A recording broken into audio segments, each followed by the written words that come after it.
up for 40 odd something hours. The sweat on my back's got my shirt soaked and sour. It's already gone. Second night's coming and I'm spinning back around. We're all caught up, can't hear or feel a sound. It's already gone. And here comes the feeling when you don't got nothing and all you want to do is get up and start running. You can't hide long cause you know it's gonna start up again. Here's one thing that I know for certain, this life's too short to be worrying about you hurting for long. Oh, it's already gone.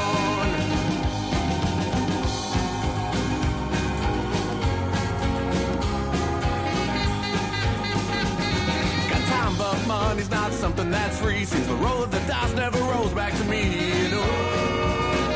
It's already gone. A bird in my hand, 2 cans in the other, start spinning around. Now here comes another, and it's already gone. And here comes the feeling when you don't got nothing, and all you want to do is get up and start running. You can't hide long cause you know it's gonna start up again. Here's one thing that I know for certain, this life's too short to be worried about you hurting for long. Oh, it's already gone.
And all you want to do is get up and start running. You can't hide long cause you know it's gonna start up again.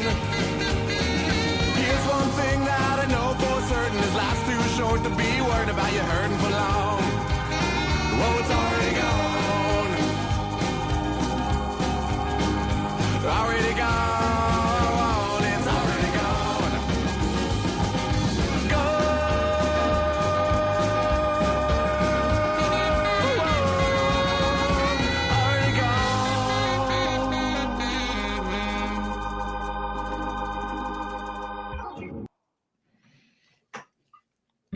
What is up, Jags fans? We are here on a Friday night, and we are talking all things draft, NFL Combine. The news is coming out about who the Jags are having formal interviews with, and there's some names that were a little surprising to me. Well, really just one that was kind of surprising to me, but we will get to all that and more. I am so excited you guys are here. This is a fan show. I'm a fan. You guys are fans. It's a live show. So get in the chat as my cat runs away, as she typically does when the show starts. Get in the chat and tell me what you are expecting out of the draft, who you're watching in the Combine. I think the Combine's going on as we're speaking right now. But get in the chat. Tell me what you think Gladstone and Cohen and Baselli and Tony Khan may be thinking and where they may draft. Who do you like? I've kind of started to dig into a little bit of the player combine and scouting reports and a little bit of the film. So we can talk a little bit about that. If you want to talk a little bit about free agency, that is fine as well. I want to talk a little bit about the NFLPA team reports.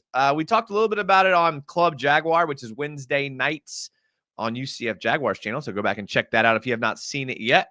I'm going to be joined here pretty soon by a pretty special guest. And so we're going to be taking all of your comments talking all things Jags. So make sure to do that. Follow everything in the video description. Make sure to get you some Racha Sriacha. The link's in the description. It's made by a Jags fan. It's not a paid endorsement. This is me just supporting a Jags fan that it makes a good product. If you like hot sauce or sweet sauce or mild sauce, then get some Racha Sriacha. It's worth it. We like to see all Jags fans do well in life. Okay, we do.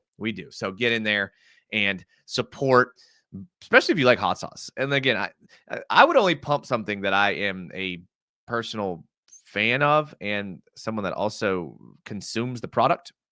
Delicious stuff. I always say I put it on eggs. I've been kind of chilling on the eggs lately because, I'm a little egged out, but still using on other things. I've been making beef and rice tacos on the zero carb tortillas. I know you guys have been wondering what I've been eating, so I'm glad I got it out there and told you all. First one in the comment, and there was a little bit of like a discrepancy on who the first one in the comment is, and I do kind of have to address this. Nitro said finally first, but then Chris W comes back and says it doesn't count until the show starts. So that's a good question. Are you first in because the goes up like 30 minutes before? Does it count when you are in before the show starts? I don't know. There's some things that I just don't know the answer to. And I understand that my knowledge is limited. Fortunately for us, we have someone that has all of the answers, never stumped. The human encyclopedia himself knows everything about everything. Travis D. Holmes. Travis, welcome. How's everything going with you, Travis? I'm doing good, bro. But you're doing a good job setting me up for failure. I appreciate that. Well, if we set the bar high and you don't achieve, then I can get on to you for not reaching the goals I set up for you. So it's the oldest trick in the book. Yeah, so that's absolutely not setting me up for failure. All right, cool. Let's do it. So what do you think? What do you think should count? Do you think we should give credit to the first one that comments or the first one that comments once the show starts? First one that comments. I don't care if you on at 3 a.m., baby. Nah, you deserve extra credit. That's a good point. All right, we'll give it to Nitro then. Who said finally first? I appreciate it. Travis says, how's everything going in life? Everything going good? Everything's good, bro. We did the Crayola experience with the kids on a little field trip today. I got to, parent other people's children in the way that I parent. Very militant, we'll say. The teachers weren't ready for what I was bringing with these kids that aren't my kids, but no, it was a good day. I bet they loved having you. I bet those teachers loved having you on that trip. Funny. My wife told me today that the teacher told me anytime I want to come back, I'm welcome to come back. so yeah. I don't play by these kids. I listen. I get it. Sometimes they need it. Robbie Sanchez says, I'm watching the combine and this at the same time. Travis, you been watching any of the combine? What stood out to you? Anything? Robbie. Man, way to go, Robbie. That's a full time. That's overtime right there. That's what I'm talking about.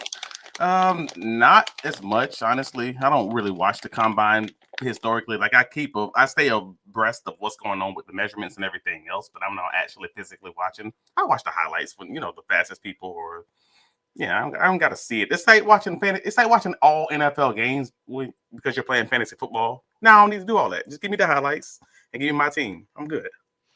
The older I get and the more I see how these players kind of pan out, maybe it's just me, the less stock I put into the combine. Like, if anything, I think you see more often these players that shoot up the draft boards because of the combine and then flop. And then these players that don't do well in the combine who have good film end up being good. Is that something that I'm maybe just anecdotally noticing, or is that, am I off here? I don't think you're off. I think the combine it can confirm the film. But if you're someone like a film watcher, like if you're a true ball knower, I would consider you a ball knower. We've had this conversation enough times offline. Like, no, you watch film. The combine is only going to confirm what you see on film or give you context to what you are seeing on film. It shouldn't materially change what you're watching. And if it is, then that means you missed something like significant on that film. And that's the part that, but if you got two guys that's close, the combine can make the difference because it's like, all right, cool. Maybe this guy had easier competition, worse competition. He's a D lineman. He's going against bigger guys, smaller guys. We can kind of find out how close that really is. But overall, it's not moving a lot, man. So let me give you a little mind experiment here. If you are picking between two players, you have a small school guy who did well in college. And I understand I understand this is not a fair question. And this is a vague. No, it's fine. Okay. Yeah. Small school guy did well at the small school, does great at the combine. Big school guy did pretty good in college and then didn't do that great at the combine. With just knowing those facts, who would you tend to lean toward more? Where am I drafting? See, that's what I'm saying. It's like in this hypothetical, there's a lot of variables I'm not explaining. Yeah, gotcha. You're right. You tell me if this is a first round draft pick, small school guy, big school guy, small school guy. I mean, it depends on the frame and what if I believe like but everything else equal. Let's just say everything else equal just for the sake of this conversation. Right. I'm probably, and if I think they've got the small school guy has the frame and the ability to learn my system and everything else, then I'm probably going to go with the small school guy because the big school guy is playing against NFL caliber people right now. More likely than not, he's in the SEC. He's in one of the major conferences. And I kind of know this is what he's going to be already, where I might have a higher ceiling with the small school guy because, I believe that he might be able to learn a little bit with better coaching and put a little bit more weight on, etc. It's a higher risk, higher reward kind of situation, I guess, in that situation. But if you're mid rounds, coin flip like this. Well, I want to get your thoughts on some of these guys the Jags announced they officially met with. Before we get to that, I want to fly through some of these comments because this is a fan show. We'd like to get some of these comments. Chandler Berger says, when is the best Jags YouTuber going to release the political show? I want to hear your thoughts on the interview. Now, we don't have to get into this, but did you see what happened today between Trump and Zelensky? I did see a little bit of it, yes. That's all I wanted to know. That's all I wanted to know. For the time being, I almost texted you about it, and I was like, you know what? If I text Travis about every little thing that I'm thinking about, then eventually he's going to get annoyed with me. So folks don't know that we legitimately waste show content on text and phone calls. Like I just said it the other day, early this week, like I don't know if it was Tuesday or whatever. We were texting back and forth like for, 15, 20 minutes about something political. And I'm just like, dude, that was a whole segment of a show. I don't know why we just haven't recorded this yet. Like we're having real conversations about real stuff and just talking it through. Exactly. And I thought it was a healthy discussion. I really did. Imagine if everyone could have the healthy discussions that we have. What a better world we would live in. But everybody ain't healthy, bro. That's a good point. Let's be clear. Like everybody is not starting this thing off on level playing ground and trying to have a real substantive conversation. Some people just want to watch the world burn and just be trolls. That's a good point. That's a very good point.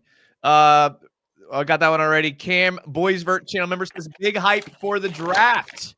Jordy Duval says the Jags fix I needed. Let's go. I'm glad this is your vice and not other things.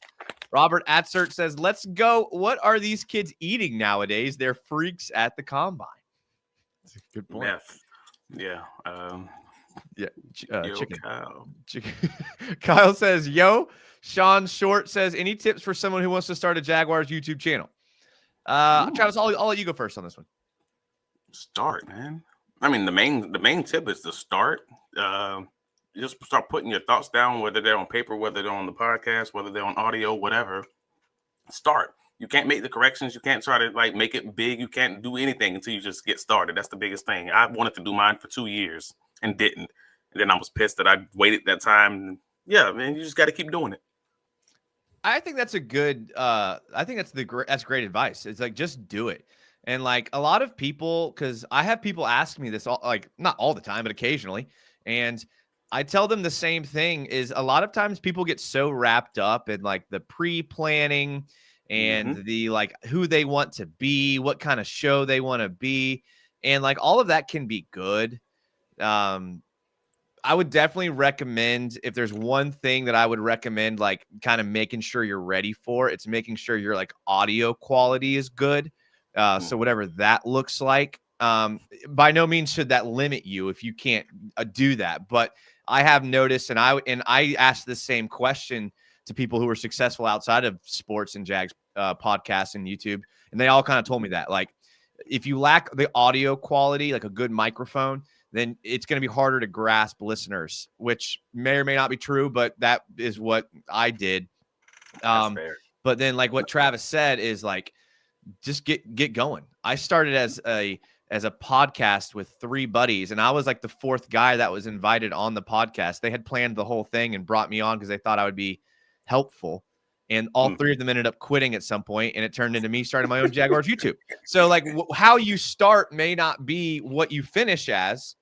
And like, I'm not a short 20-minute, 10-minute YouTube clip guy. I'm a free form, long form live show. And that's just what I like. So you'll find what you're good at and what you like.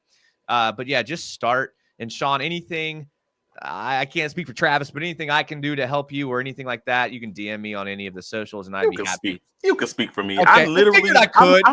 I'm helping people with their podcast at least once every 2 weeks for probably the past, like, I don't know, 6 months. Yeah. Like, and I'm not naming any individual names, like in the DMs. Like, I really do enjoy other people succeeding. This is not, I don't want to be a professional podcaster. I don't want to be a professional writer. I just like doing all this stuff. And it's just talking Jags football in whatever way, in whatever avenue. So yeah, speak for me, please. Well, I will. Additionally, to the sound quality, and this was advice given to me by my older brother, had a really successful marketing podcast, like just talked about marketing. And he kind of helped me get started, gave me some tips and things like that. And the only other thing he mentioned besides sound quality that's really important that I've also noticed is consistency. Doesn't have to be every day, but once a week. Like, you don't want to be doing like a show, wait 4 months, do 3 shows, wait a month, do 2 shows, wait 3 weeks, do 1 show. Like, be consistent, because consistency is what gets you people tuning in and listening. So that would just be, again, and be yourself. Just be, that's another thing. Just be yourself. Yeah. Sea Breacher says, I'm only here to hear Travis. I will. Damn. Maybe if Sea Breacher would have used those listening skills, then he wouldn't have gotten friend zoned. That's all I'm gonna say about that. I'm not gonna go any deeper than that, but maybe he wouldn't have gotten friend zoned if he would have applied those listening skills. Ooh, you petty, bro. Isaiah Jones says, we got the most draft picks in the league. I think we're sailing pristine water. We're sailing. I think you meant pristine water. Yeah. A couple more, then I do want to get your comments on these. F. Balky and his RAS Kings. Who's your favorite player you've scouted thus far? We'll get to that. Washington State Jags fan. Channel member says things are heating up. Cam Boys, for people keep talking about trading back, but why? We have the most draft picks this year. How about we trade up for Abdul Carter and have the best pass rush in football? We can use this to transition a little bit. What are your thoughts on that comment alone, Travis? I actually do want to trade back. I want to trade back because I want more bites at the apple, because you're not going to hit on all the picks. And we know we have a solid amount of holes on this on defense. We have a solid amount of holes. Well, as far as the offensive line, defensive line, secondary, corner, safety. And if you do believe that they're going to patchwork or whatever in free agency, then yeah, I want to give this guy 14 draft picks like they did with the Rams in 2023. Like, I want them to have the ability to have, because they only got like 5 starters out of that class. We talk about the fact that there was 14 picks, but yes, they got 5 starters. So that's what I want. I want 4 to 5 starters, and I think I might need 12 picks to make that work. And if I'm better, and if I'm hitting on a higher click than they did with the Rams, then so be it. I'm okay with that. That just means that I have a more competitive team and a cheaper roster, and I can trade out of some of these contracts and accept the dead cap this year while the salary cap is going up. This is a great time. I'm going to throw something at you here, Travis. Okay. I've been chewing on this for a couple days. Oh, Lord. All right. This draft isn't that strong to me. I'm going to be honest with you. It is not. Not that strong. Not that impressed. There's maybe a handful of guys that I would love. When you start getting into the second round, like in the past, there's like second round and third round darlings where you're like, get this guy in the second and third round. You can maybe identify one if you stretched this year, but it's not like it was in the past. in the past drafts, the last few years, there's like guys that are like, they'll be there in the second round and they're going to be good. I have a hard time finding anyone in this year's second and third round where I can confidently say they're going to be good. So what if at this 5th pick, if Shedeur Sanders is still there, if Travis Hunter's still there, what are your thoughts on trading this year's first round pick for a 2026 first round pick? Now, I understand that would be a detriment to this year's winning. I get that, but you're going to give this coaching staff and regime more than a year anyways. Trevor's locked in long-term anyways. You got Hines Allen, you got Travon Walker, you got Brian Thomas Jr. locked in long-term. They'll get Walker done. And you look at next year's draft, some of the guys coming out, just a few names in the top 10, Arch Manning, Brett Nussmeier, Caleb Downs, who we could use here in Jacksonville, TJ Parker, the DN out of Clemson, Suntarine Perkins, linebacker at Ole Miss, Jermon McCoy, corner out of Tennessee, Caden Proctor, who's projected to be 10th, who's a really good tackle out of Bama. You have Mateo Ugalunle out of Oregon, and then Javon Kilgore out of South Carolina. Like, next year's draft is going to be freaking stacked. But next year's draft is always stacked this year. Like, in every draft, we look and say, next year's draft, man, whoo, they were saying that about this year's draft last year. I don't personally remember people hyping up this year's draft that much. But not saying it didn't happen. But I think people are hyping up 2026 more than they were 2025. The weird part about this is most drafts have just been ho-hum since NIL got 2 and 3 years into their process. It simply has been that because people you expected to come out are now staying back, and it's causing that little bit of a delay. So you're getting 5, 6, 10 less prospects every year that you expected to come out. Now you don't really know if they're coming out or not, and that's causing a little bit of an issue with this. So if you're telling me I'm having to trade a first round draft pick that's right now number 5 to get what, maybe let's say, you don't know where it's going to land, top 10 pick next year, you better be giving me something realistic this year also. Like, I don't know, a second round pick, something like, maybe for this season. Yeah, maybe like a second or a third, and then now in 2026 I know people don't want to sacrifice for the future, but now you're looking at potentially 2 top 10 picks in 2026, an extra third round pick in 2025. I don't mind the concept at all. Like, as much, I know some people are probably screaming at you right now. Yeah, and I get that. And again, I'm just thinking out loud because I mean, I look at Javon Kilgore, who's projected to go to in Walter Football's mock draft, us picking at 10. Javon Kilgore would be a top 5 pick in this year's draft. And you're looking at like Mateo Ugalunle, DN out of Oregon. He'd be a top 5 pick in this year's draft. Arch Manning would be the number 1 pick in this year's draft. Like, next year's draft is significantly heavier. So if you're willing to sacrifice 1 year, you could set yourself up for the future with more sustained success. I guess would just be the counter argument. I don't know if that's what I would do, but it's definitely, you could make a case for it. But I'm drawing a blank right now on exactly how many picks they have. But I know the Jaguars have, if it's not 8, it may be like between 8 and 10 picks next year. Because I know they had like 20 overall between the 2 years. If I'm incorrect. Yeah, and they have a bunch. But I'm just thinking, like, realistically, teams aren't trading a top 10 pick for a bunch of packaged late round picks. Well, my perspective is I'm not trading a top 5 pick this year for something next year realistically, like, unless I'll trade back and get a second round, first round, whatever we're going to get next year. Like, that I'm on board with, like, more than other people apparently. I'm just fine with that whole trading back from 5 to 7 and then trading back again from 7 to 15 or whatever the number is, and end up loading up on picks. Because I've already established that I'm just fine with having this roster be a very, very, very young roster and moving off of some of those contracts. That's my personal preference. If you want to be like the Rams, lean into it. Be like the Rams. Have a few old guys and have a boatload of young dudes and just be competitive in that way. I'm okay with it. So if Mason Graham and Travis Hunter are gone by 5, which for some reason no one's talking about, like it's not going to happen, which it may not, but it may.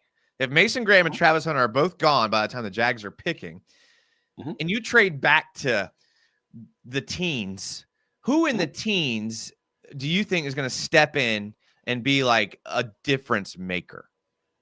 I mean, you could name any of the 3 corners who are probably or maybe on the board. I say Will Johnson might likely be gone. I can see that already.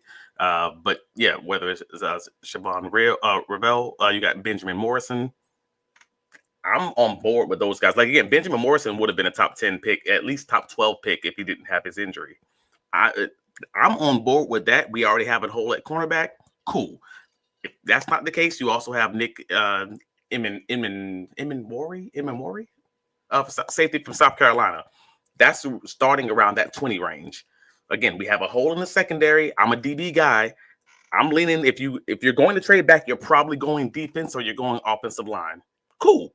That's 2 areas where we need help anyways. And then we'll have more bites at the apple also at that point. I mean, okay. I mean, those are good names, and I'll take it. I just wanted to like hash out the thought of like you said the teams. You said like 15. Tyler Booker. You got an offensive guard. That's Alabama. Like again, you got options across the board. We have holes at all these spots. Yeah, no, I mean you're right. I mean you could fix those in free agency or through trades or whatever you could. Right. But like I just wanted to hash out the idea potentially that if next year's draft is going to be much more loaded, trading for picks for next year's draft, because even when they asked Liam Cohen in his first interview and they asked him about his draft picks this year, his immediate response was, well, we have a lot of draft picks the next 2 years. So he's already thinking that like, all right, like these next 2 years, we got to kind of plan together, which if you're thinking that way, that's the interesting way of looking at it though. If you're looking at it like, hey, these are all the picks I have in the next 2 years, that can mean one of 2 things. I want more picks loading up to revamp this whole roster in my image, or I have all these picks and I can trade away 25% of them to move up in all these drafts or just move around. And yeah, I mean, you have options available, but it's who knows? Well, just putting it out there, just throwing it out there. I'm going to hit some of these comments, and then I want to get to some of these guys the Jags met with officially. UCF Jaguar was here. He says, will you guys just start arguing already? He likes fighting. He likes to see us fight. I was texting with UCF earlier today, and actually, I was texting with Travis, you as well. I had actually planned on taking tonight off. I was kind of tired. Not much to talk about, relatively speaking.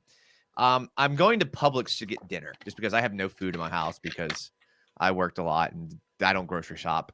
I just, I went and got food at Publix, and I'm in the checkout line, and this dude looks at me for a second, and he's like, Jaguars United? I was like, what's up? He's like, dude, he's like, I love your shows. And he's like, oh man, he's like, I love when you have Travis on. I love when you go on Club Jaguar, talking that type of stuff. And I was like, then I felt like convicted. I was like, dang, dude, I need to do a show. Like, and so I'm glad I ran into him. It was awesome. If you're watching, I appreciate it. It was good seeing you. But that's what made me kind of catalyst into doing this show tonight. And what's funny is like sometimes I like to play devil's advocate to stir the pot. You guys know that. I don't hide that, right?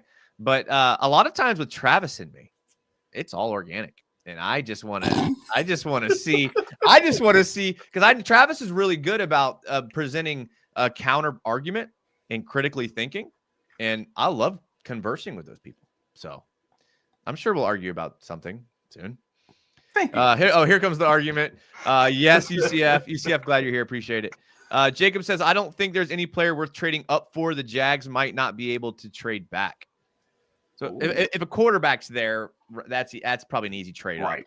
Especially with the Raiders picking behind us and them probably wanting a quarterback if there's one there. If a quarterback's there, maybe if Travis Hunter falls to 5 and the Jaguars for some reason don't feel 100% confident in him, and then they feel confident enough to trade back and get a lot of ammunition, I could see something like that. Otherwise, maybe Will Campbell. That's the other one. If some people, one of the teams feel like they need to shore up that tackle situation. Yeah, I can see that. Someone like the Jets. Maybe that's kind of where my head's at. Otherwise, yeah, you're not crazy. I think it's a meat and potatoes draft. Very little blue chip prospects, but a lot of roster fillers. I actually agree with that. Very, very much. Thank you, Robbie. Yeah, very good. Trade back and get 2 good players. I don't know about that, Jason. It's a lot of talent in the first 2 rounds so you could see some players that's projected to go in the first round drop to the second. Yeah. I've seen a lot of, I said this on a short.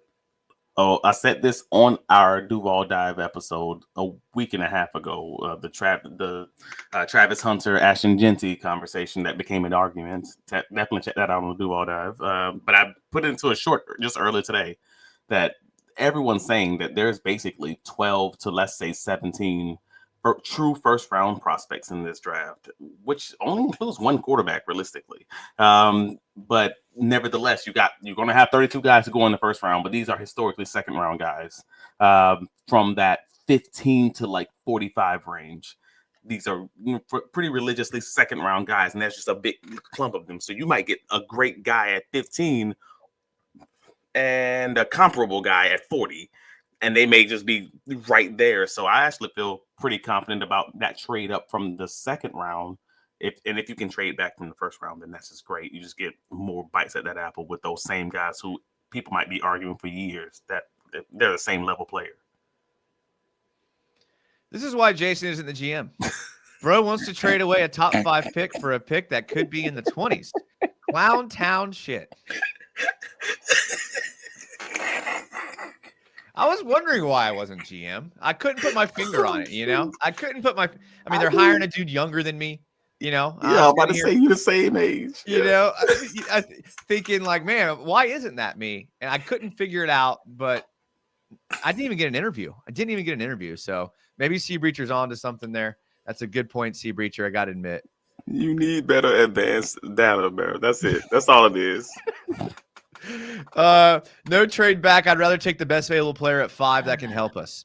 No guarantee Arch leaves Texas next year. Both Eli and Peyton were 4-year guys. Arch could follow.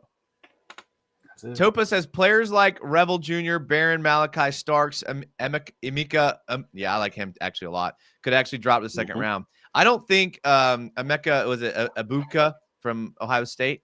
I think he ends up going in the late first round.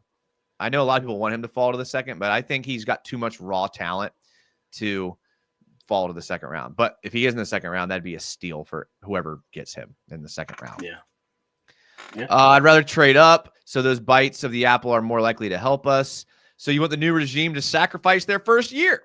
If we all coincided already with giving up the first round pick, then to me, you already saying you don't believe in Gladstone. Ooh, I don't know if that's about Gladstone though. Like, all right, so let's have this, if you don't mind. I don't mind at all. If Liam Cohen was the Jacksonville Jaguars head coach last year with minimal change, let's just say Gladstone was the GM, just for argument's sake. So there might have been some differences in players selected. Sure, whatever. Liam Cohen was the coach of the Jacksonville Jaguars last season from week 1. How many games did they win? 10, 9, 8. Same roster, generally the same roster. 8. Yeah. I don't think the roster is as good as people think, but that's another conversation. Bingo. I think the roster is about that 8 to 9 win average. Yeah. And I think if you have a good coach situationally, you can win those 10 games, especially in this AFC South. Yeah. So that's last year.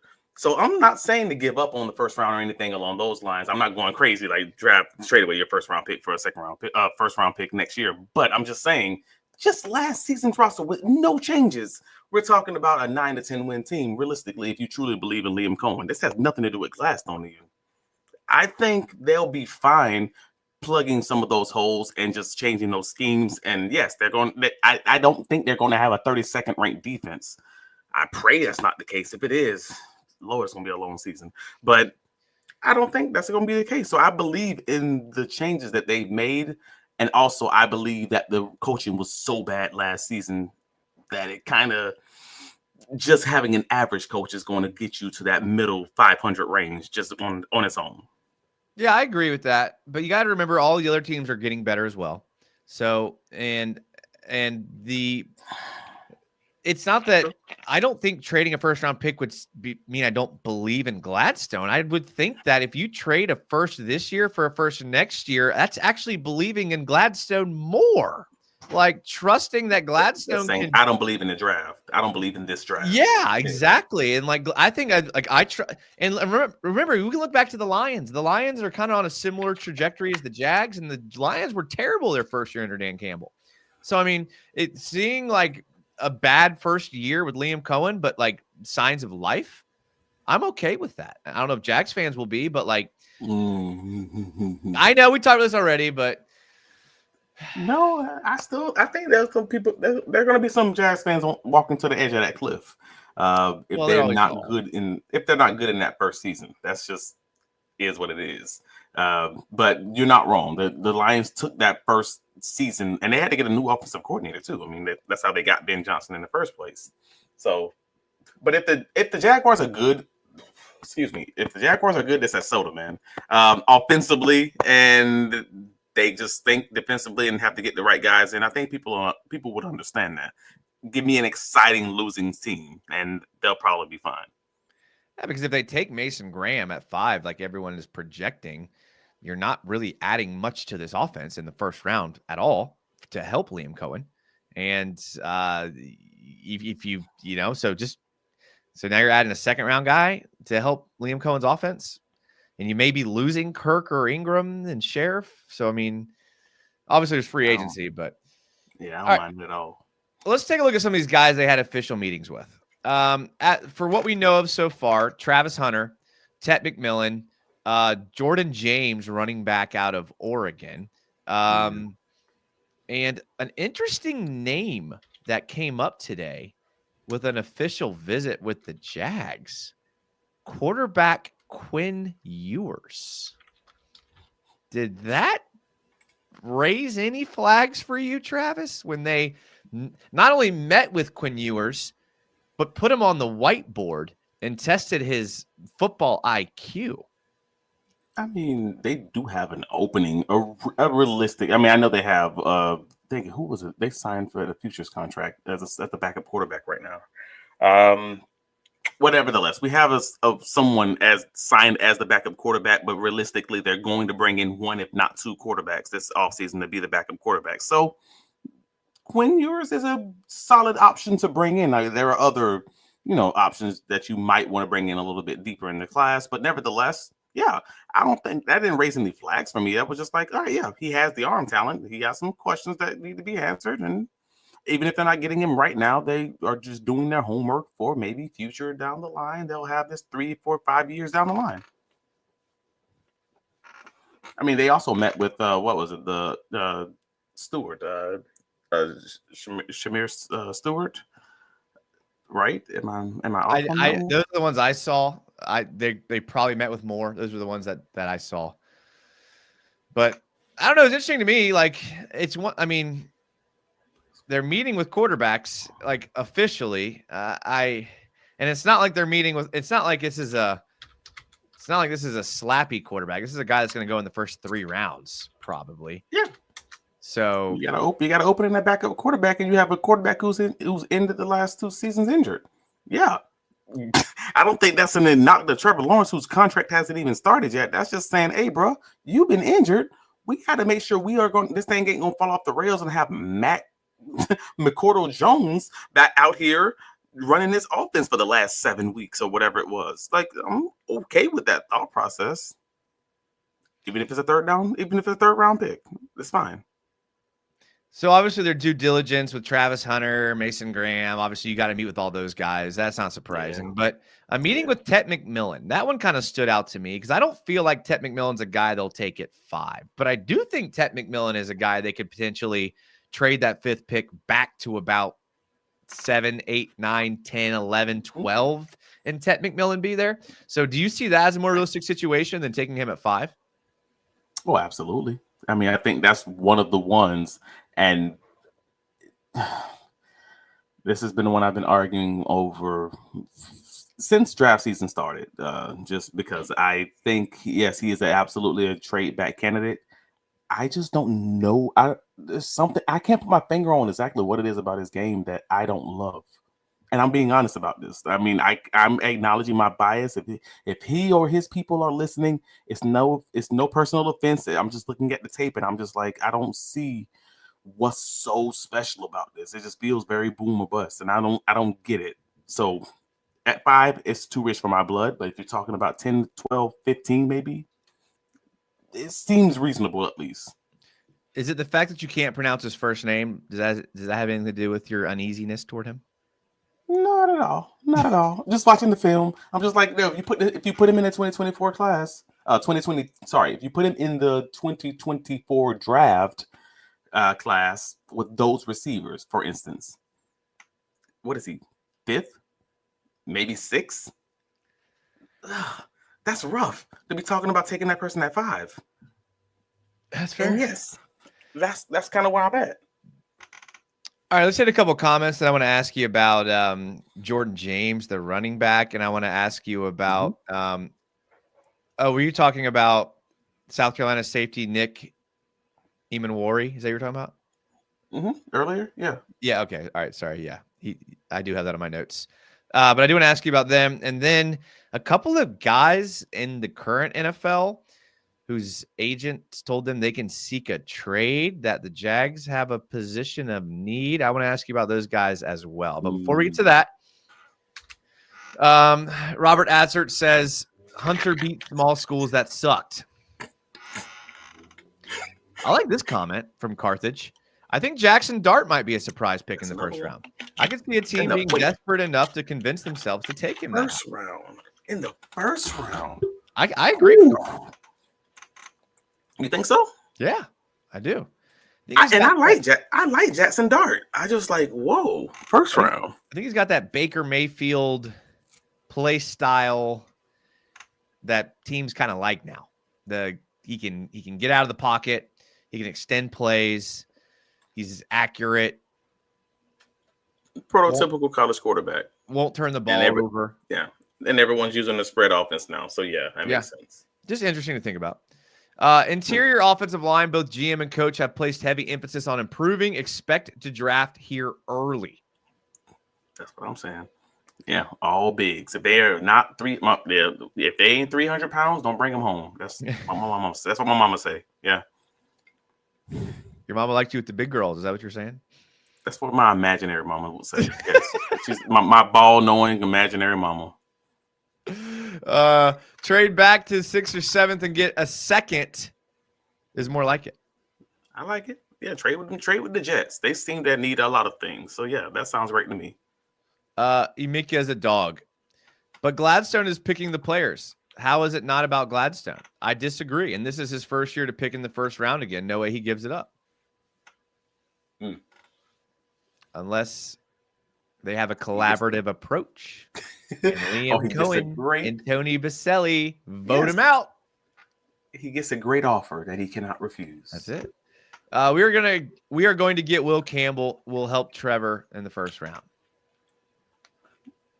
I wouldn't hate that.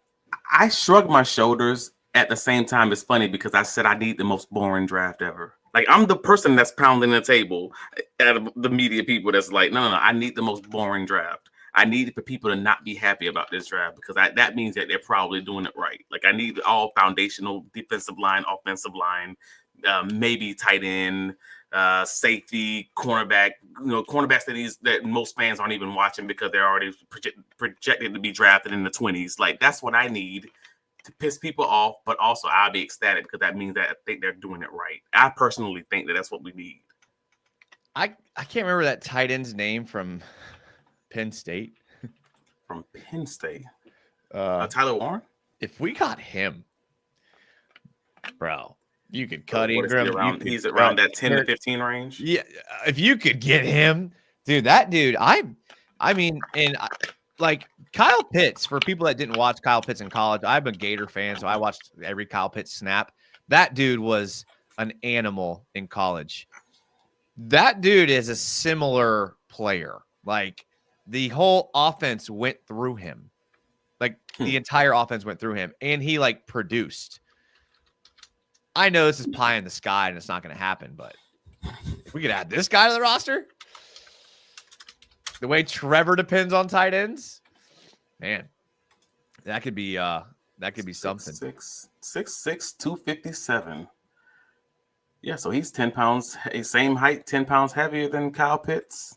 He can ball too, man. I mean, he can ball. I mean, a true tight end. All right. Ryan D says, I think we deserve this offseason and next before we have to give our opinions on the staff. We are a bad football team. A lot of work to do, especially at O-line and secondary. We are a foundationally bad football team, but we're not a bad team overall. You know what? I'm talking out both sides of my mouth, and I can't do that. I think I agree with Ryan. I think I agree with Ryan. That's not fair. I think the more I keep talking about it, I'm actually talking myself into agreeing with Ryan. And it just took me 2 sentences to be like, Travis, stop it. All right. No, you're right, Ryan. My bad. That's being the teal Kool-Aid. The Jaguars, if you're bad foundationally, if you're bad on the D-line, and we have been, if you're bad on the O-line, and we're soft in the run game, and that's 4 out of the 5 guys. So you can try to change the scheme and it may be able to work, but it's probably not going to be great. You have holes at corner, you have holes at safety. The more I keep talking, the more I'm like, yeah, you might be right, bro. You can win, but it's not great. The reason why I like Ryan's comment is because I've been saying this on every show I've been on, and catching hate for it. And I'm okay because I'm going to be myself, but I agree wholeheartedly with Ryan. I even said it earlier. This roster is not as good as people think. And you went, I'm too close. I'm too close to it, dude. I'm just too close to it sometimes. And I think I catch myself saying stuff like, oh, no, we're fine. We'll be a 9-win team. And I'm like, yeah, no. With great coaching, maybe. The trap that fans get into is they see these players make like a good play. Devin Lloyd, they say make a good play. Pick your player, make a good play. And they're like, these guys are good. These guys, look at this play. Look at this game where they had a great game. Like with the right coach and the right system, this team could be really good because look at this play or look at this game. But every 32 teams has a roster full of those guys. Their rosters are full of those guys that pop off for one game, pop off for one play, and they think if we could just change this one little thing, if we could just do this one little thing, then this roster is complete. But the reality of it is the value of your roster is in wins and losses. And this team has not been good in wins and losses in a long time. Even the year they made their playoff run, they made the playoffs with 9 wins. So like this roster isn't as good as people think. Yeah. Do I think it's far from being good? No, but I just don't think it's as good as Jags fans want to admit. And I hate saying that because I'm a Jags fan too, but golly, give me the best available player at any position outside of D end, and I would be okay with it. I really would. Funny. It's funny because you say they made the playoffs with 9 wins, and you forgot how those 9 wins even happened. Because it wasn't like it was 9 wins, and like 7 of them were comeback wins when they were down 10 plus points in the fourth quarter. Like it was all comebacks. It was all vibes and magic, bro. Like right. I mean, this isn't like this has never been outside of 2017 a dominant roster that like we will dominate you. It has never been that, and so a lot of teams in the NFL, both playoff and non-playoff teams, operate in that realm. So yeah, no one's safe in my opinion. What makes you better? But no, T-Wig, Locked On Jaguars, Tony Wiggins, Locked On Jaguars had this great conversation talking about everyone wanting Trent Baalke gone, but nobody wanting to get rid of the players that Trent Baalke drafted and brought in. And it's like, dude, you gotta, if you didn't like the person, the chef cooking the food, you probably shouldn't keep accepting the food, right? Like you got to change something. So you can't say, I want to keep Christian Kirk. Cool. Love Christian Kirk. One of my favorite people in the locker room. But you can't say, I want to keep Christian Kirk. I want to keep Evan Ingram. I want to keep all the O linemen. I want to keep all the D linemen. I want to keep everyone. But also, I think we're not good enough to win games. Or I think, like, I just want to get us back. Like, what do you want? So That's why I keep saying I want them to have the ability to get as many draft picks as possible so they can kind of flip the roster in their own image. And that's going to result in some people who folks truly believe that they're going to be on this roster next year. And I'm just like, coin flip. Don't know. They may eat that dead cap and just, Gabe might not be here. Christian might not be here. Evan might not be here. Travis Etienne might not be here. Like there are some real conversations for guys who might not be here. Hell, Mitch Morris might not be here if things go the wrong way. Like there's multiple spots, and I haven't even gotten into the linebackers yet. Devin Lloyd, like I don't know, maybe. Like I said, no one's job safe outside of Hines Allen, Travon Walker. Obviously, Tyson Campbell's job safe, but he's got to stay healthy. Trevor Lawrence's job safe. He's got to stay healthy. Yeah. BTJ, I guess we're not mentioning BTJ because you don't have to say rookie. He's an outlier. Yeah. Right. He's an outlier. Yeah. All right. A couple comments here. Jason and Trav, if T-Mac or Mason Graham is on the board at 5, who you taking? That don't even feel hard. Yeah, it's Mason Graham. Yeah, I agree. And I don't even want. What about Travis Hunter? What about Travis Hunter and Mason Graham? Freaking A. I guess Travis Hunter. I'm really praying that Liam's going to use him on both sides of the ball, because that's my biggest concern. Is I don't think that every team is going to truly have that game plan of how to use him on both sides of the ball, and that again it defeats the whole purpose of him as a top 5 pick, because there are, in my opinion, better corners, pure corners. If you're just talking cornerback. But if you use both sides of the ball, it kind of makes it at least a little bit worthwhile. I think what makes the question difficult is that Mason Graham's going to be good, but Travis Hunter's ceiling could be like all pro for a long time. And that chance kind of makes it an attractive pick. This goes back to your small school conversation earlier on. That's basically Travis Hunter versus, I don't know, Will Johnson. Let's go with that. Big school. Yeah. Actually, let's do this one. On the off chance that Trevor has another mediocre season or doesn't meet expectations, where do the Jags go from here? Back to Trevor Lawrence.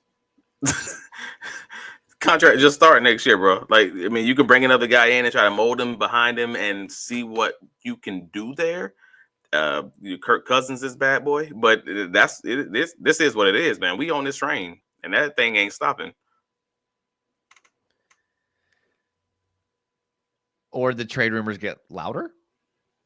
Sure, they'll get louder, but he ain't going nowhere. Like, I mean, it will take the thing to go so much off the tracks, not just not this upcoming season, but the following season, and then for them to maybe bench him in the middle of the year. Like, that's how bad it would have to get. A bad season, worse than the season we just saw from him, because it wasn't as bad of a season as I think. Like, it was a rough season for the people surrounding him, but I don't think it was necessarily the horrendous season for him directly.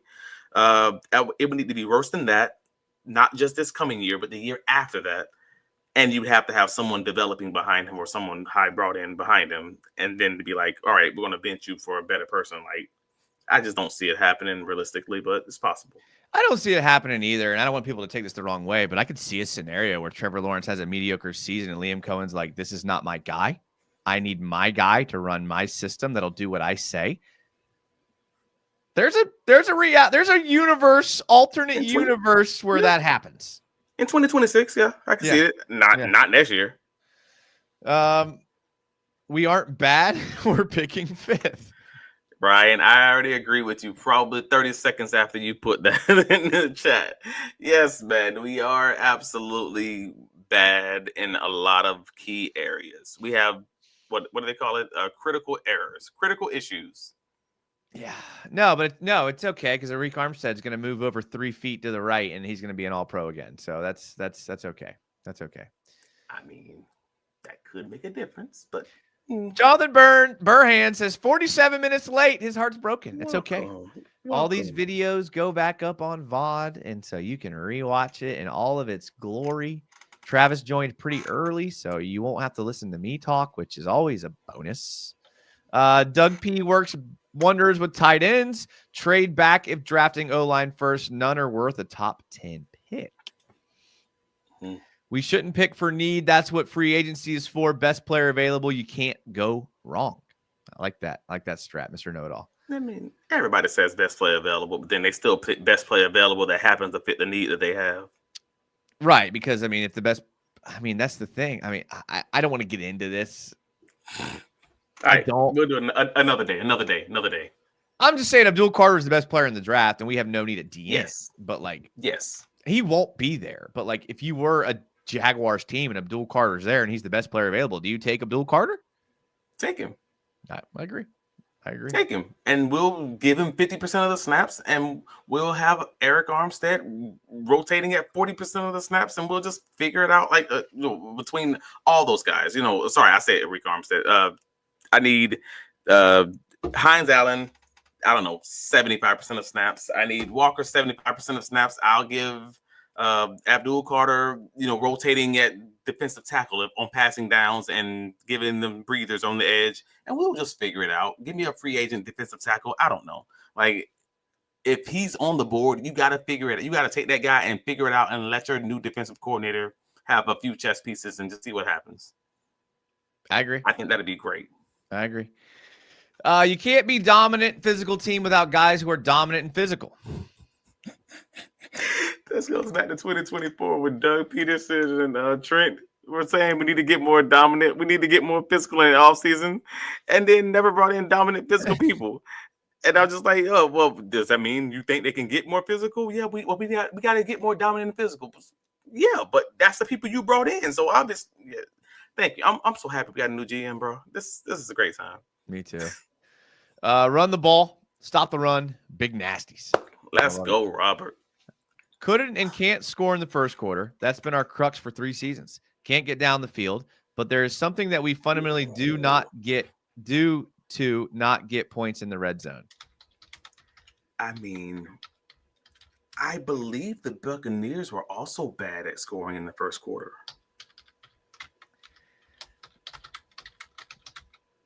I'm not trying to say anything. I'm just being. I recall looking that up previously, and I was like, I thought it wasn't good. If I'm not mistaken, it was either the first quarter or I have to look it up. I'm gonna look it up. You keep going to the next thing. I'm gonna look it up just to not put out false information in case I'm wrong. Okay, we wouldn't want that. All right, we would not want that. I would not want it. Isaiah Jones says, offensive side of the ball, I'm okay letting ETN go. Defensive side of the ball, I'm okay letting Cisco go. Those are just the top of my head. Ryan says, my bad, Trav. I commented right away. I can't say much, though. Ball. BMO at the top of the second round will feed families. Oh, man. So that's what it was. It was I was mistaken, and I'm happy to be wrong. Tampa Bay was top of the league in scoring in the first quarter. Oh. So the opposite of what I was thinking about. Not only were you wrong, you were wildly wrong. Oh, no, I was absolutely wildly wrong. But at least I'm okay saying it live in the same place. That's the mark of a true man, taking ownership. I talk about that all the time on this channel. Volkfang agrees with me. Just trade out of this draft. The players next year look so much better. Yeah, I was going to be very happy with this losing record in the sorry AFC South and being like, well, I mean, it's always next year, man. F that. Haven't we been bad long enough? Bring me somebody. Yeah, I mean, you got to think strategy, Travis. You can't just have instant gratification. We know what instant gratification gets you. It gets you nothing. You got to be happy for a moment, only for a moment. I'm okay with a moment. We're all going to die tomorrow. It's fine. Titans aren't drafting a quarterback. This team has a decent base level of talent, but we need to hit on blue chip level talent. A guy that is undoubtedly in the conversation for the best player at his position. How many people do we have in this class who are undoubtedly in the conversation for the best players in their position? Like, if we're talking quarterbacks, I don't think there's one here who is someone that's truly in the conversation of being the best in their position. We're talking running back. You might have Genty, and I don't think that's even like, I mean, that feels fair. Yeah, You're that's fair. talking edge. You got Abdul Carter. Cool. Yep. What do we have at cornerback to say that these guys would like realistically be the top of the position? I mean, most of them are coming off injury. I think Travis Hunter could be a top player at one of the two positions. I do. I really do. I feel like I'm biased. I feel like I'm biased on Hunter, and I'm trying not to. I'm trying not to be that guy. So I'm trying to be fair to him. So I think you might be right, but also his man coverage scares me. He's so freaking good in zone, but his man is shaky in my opinion. But maybe. But that's what we're talking about. Like, there's this draft, because it's so light at the elite play for the elite players. You're talking like 5 guys realistically who are like legitimately in that conversation for being potentially the top players at their position. This just ain't that. Like, this is a good draft for like the floor guys, but not that for those elite guys. All right, I got to do something a little unfair to you here, Travis. Okay. I'm going to ask you about 2 players that their agents asked if they could their agents told them they could seek trades. I'm going to ask you about both players, and I'm going to run for 20 seconds and grab a cup of water because in my cotton mouth, I've just been talking too much. I didn't hydrate enough today, and I can admit that. All right. So I'll be back at some point, 20 seconds or so. But two players with Jags' position of need came out recently, and they may be looking for a trade. The first one, guard Jonah Jackson from the Rams, which we obviously have a big need at guard. That's a guy you could maybe get away with a middle pick, maybe an early pick, not a first, but an early pick. And then Jair Alexander, corner from Green Bay, another guy who was given permission to seek a trade. 2 guys we need. Is there any realistic possibility that one of those 2 players could join the Jags? Would it benefit the Jags to trade a 2nd, 3rd, or 4th round pick for one of those guys? And do you see it happening? And for the next 20 seconds, you're talking just to the chat. So ready to go. But it was funny because the Jonah Jackson one is one I've said late in the season that was just one that I wanted to keep my eyes on because I thought that would be a potential. There are some people for the Rams who kind of disagree with me, saying, we'll see if that happens. But they didn't think a team would end up trading for him. They just let him go to the market and kind of figure it out from there. It feels like it's probably that's kind of what's going to happen. It just depends on how much they're going to keep of that contract because nobody's going to want to pay it as it currently stands. But yeah, I would like Jonah Jackson on the Jaguars. I think that would be a solid situation, and he kind of got outplayed by the guy in front of him. So that happened. And Jair Alexander, I mean, that really just comes down to Anthony Campanelli. Like, how does he feel about it? If he loves, Jair, then I think that's be a solid situation for Jacksonville. Just kind of have him paired up with Tyson Campbell. But if not, then we're going to know early because often we'll think that because he's coming from the team that the coach is coming from, us as fans, we automatically just like link those guys to that coach. But very often you will see a coach come into a team and then they're like, nah, I don't want that person. Because they know them intimately and they know their issues or whatever else. And it's like, oh, all right, cool. So I guess we'll see. I would not mind Jonah in Jacksonville. Jonah. I wouldn't mind that. Jair Alexander, I could do. I think it would be dope, but I don't know if it's going to happen realistically as far as the cost it's going to take to get him and everything else. So I was going to ask you which one do you think is more real? If either one were to be realistic, you would say the Jonah Jackson one probably would be more realistic than Jair Alexander. I mean, yeah, because he's already a backup player now, and it's just really going to come down to how much money as far as teams are going to be able to allocate to the cap and what they're really going to be asking them for. But realistically, I don't think they can ask for anything like crazy. So yeah, I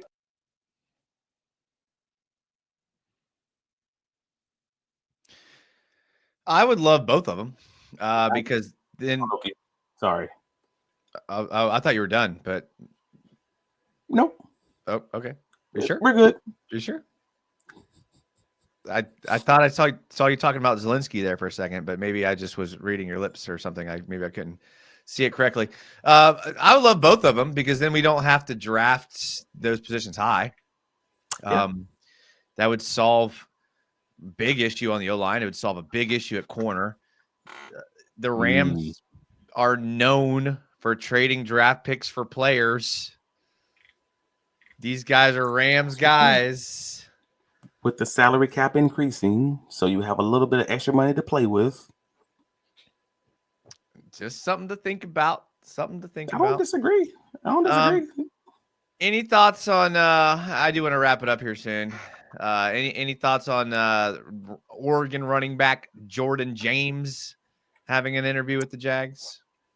Honestly, I didn't have much thoughts on him. I mean, he's a solid running back, though. Like, just in general, a nice little one-cut running back, super explosive. But outside of that, like, I was just like, oh, that was interesting. All right, cool. Like, because we know they're going. Well, I say we know. I believe they're going to bring in another running back. I just didn't know what the types that they're looking at. Because again, he's I believe 210. And I'm just like, all right, cool. That's about that average NFL running back weight. Yeah, that's fine. Explosive kind of guy. Maybe could even be your passing down back. The Jacksonville Jaguars don't really have on the roster right now. All right, cool. Like, nope, just intriguing, but outside of that, nothing more.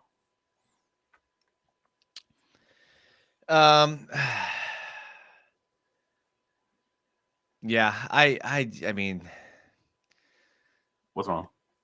It's hard for me to talk because I don't know what the Jags are going to do. I mean, the free agency, we haven't had free agency yet. I don't know. I know nothing about these guys. I mean, when I was their age, when I was Grant Udisky's age, I was making terrible life decisions. So for me to try to get into the mind of Grant Udisky and what he is thinking and telling Liam Cohen, and I don't know. So the person who does know everything, though, is Travis. He does know everything. And Travis is very consistent on putting out content. I noticed his podcast, Duval Dive, is picking up some steam and some viewers and some things like that. So don't thank me. I mean, that's all you. That's all you. You guys are good at what you do, and that's a testament of it. So tell everyone in the chat what's coming up next. What are you working on? What do you got out there?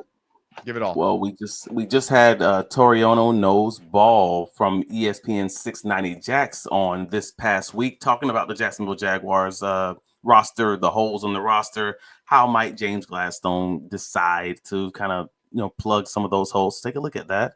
And before that, we had the whole Travis Hunter versus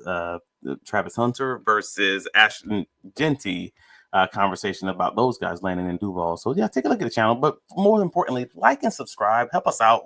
Again, it does nothing. It just helps us with the algorithm. Help us keep this thing going.